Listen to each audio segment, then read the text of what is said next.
Ericho Kiogora. Welcome to another very important edition where I want to share to us on living for a cause. Living for a cause. In this edition, I'm going to be sharing on why we should live for a cause, and also I'm going to mention several people who lived for a cause and the things they were able to fulfill. Welcome. Great men and women are those people who have discovered their purpose for existence. In life, you discover that no man is a finished product, and all of us need each other in this journey of life. I remember one person ever said, and that is Isaac Newton, "If I have seen far, it is by stepping on the shoulders of others." And this is clear that once you find a cause to live for, you discover that life goes beyond living for yourself, and life is about living for others. When you don't live for a cause, you tend to be hurt and be offended by everything. You even get offended by yourself. So it is very important for us to discover our cause of living. For the moment we discover it, it gives us an opportunity to exploit fully our potential to the maximum. Now, in this edition, I want to share with us several people who discovered their purpose, or they discovered their cause of living, and they were even willing to die for this cause. One of these people is Paul in the Bible. Paul was an apostle of Jesus, but he never started as an apostle. He was a sinner. He was a Mandela of people. Anybody who was found professing the name of Jesus, he was killed by this Paul. But when he found Jesus on his way to Damascus, Paul was transformed so much that in his entire life he suffered much, and he was willing to die for Christ until he came to confess and once said, "For me to live is Christ, and even to die is gain." He got so much sold into Christ, and he found him as his cause of living, that he was willing to die because of him. When you discover your cause, it consumes you so much that you don't fear to die for your conviction. Paul, a certain time, he was beaten, he was told, and these people left him to a point of death. But when he woke up, after they had gone, he went to the nearby temple and he started ministering to people. He was willing to die for the conviction and for the cause of which he was living, which was Christ. The second person is Nelson Mandela. When I read the story of Nelson Mandela, it is quite interesting. Nelson Mandela was learned. He had even attended a law school.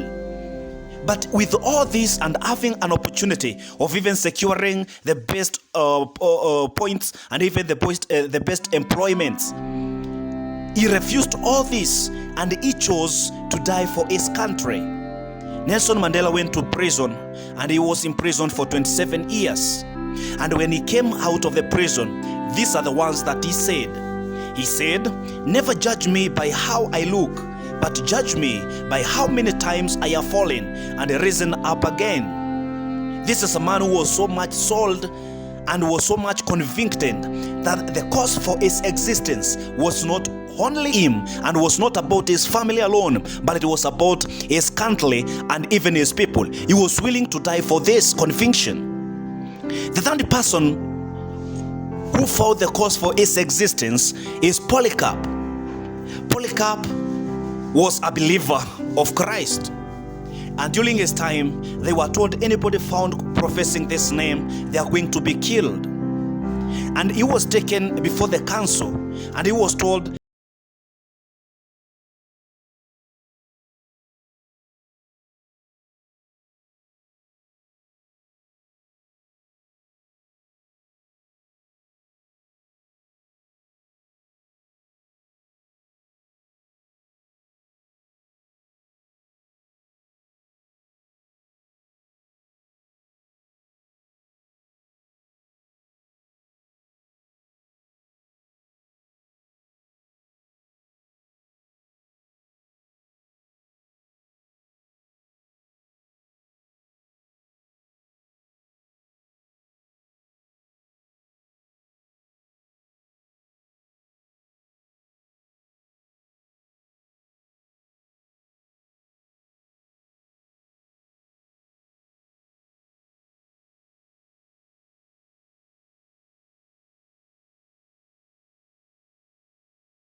and he started praying for the salvation of those who were stoning him. The conviction and the cause for which he was living for meant him not even to experience the pain, but rather it opened his eyes to see the heaven opening and receiving him. When you live for a cause, you don't treasure just pleasures of the moment. You discover that there is more to live for than what you enjoy at the moment. Someone listening to me have lost their focus and the cause that even people who helped them, maybe their parents, maybe your siblings, maybe your guardians, are not even benefiting nor enjoying you being alive. And even God himself sometimes maybe is not even benefiting from your existence. And that is the question to ponder on and even ask, is God pleased by how I am living? Are my parents, are my siblings, are the people who helped me enjoying the way I am living? Am I being of any help to them? Some people think that life is about themselves alone. God told Joshua, don't rest until all your descendants, else all your family members have rested also. It is not good for you to be enjoying the pleasures in the world and for you to be enjoying the best life while the people who helped you and the people who uplifted you are languishing and even suffering down there. It is always important to look upon and even build self and help these people. If no one enjoys your existence and you never concerned of others, then you haven't found your cause of living. And that is a challenge to each and every one of us, including me and you. The number 4 person is Jesus. Jesus' mission on the earth was humanity, and that is salvation. And this cause consumed him so much that all the time he said, I must die. You remember this man, Peter, when he wanted to stop Jesus from going to the cross, and he was telling him, you are not going to the cross. You remember the rebuke that Jesus gave him? Can you remember that? In the comment section, just mention the rebuke that Jesus gave to Peter when he tried to prevent him from going to the cross. Jesus was so much convicted, he had this conviction in himself that he said, I must die.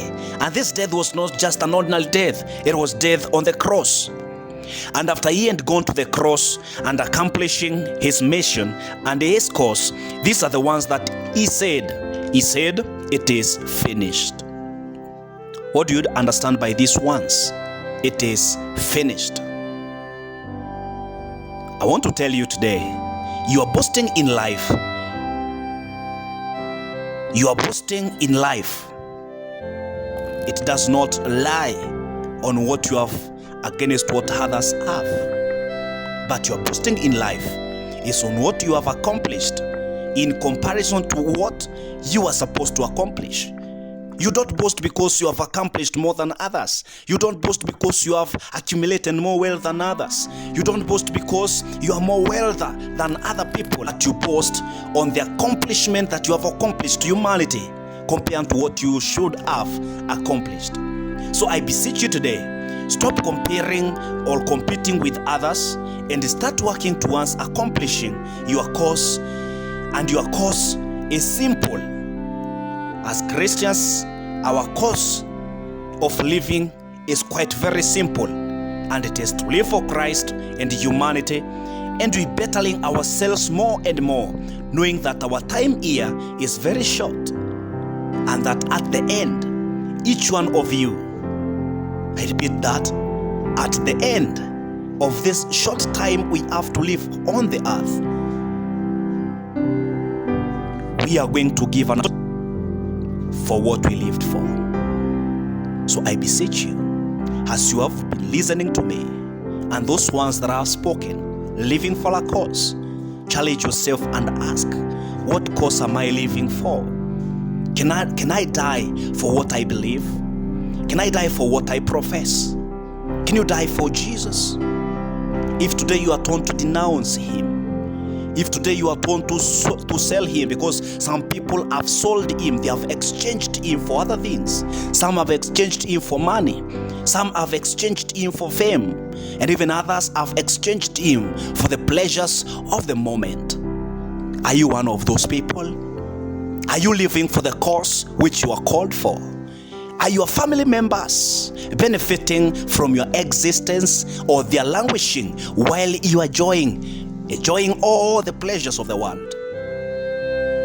It is up to you and me to ask that very simple question. What cause am I living for? And what account will I give at the end of my life? In the book of Acts, chapter number 13 and verse number 36, it says, after David and accomplished his purpose for his generation, he rested peacefully. Are you going to rest peacefully if you continued living the way you are living? At the end, what account will you give? It is a challenge to you and me, and let us answer that simple question for us to live better. God bless you. On your good, continue subscribing, listening to this more and more. God bless you.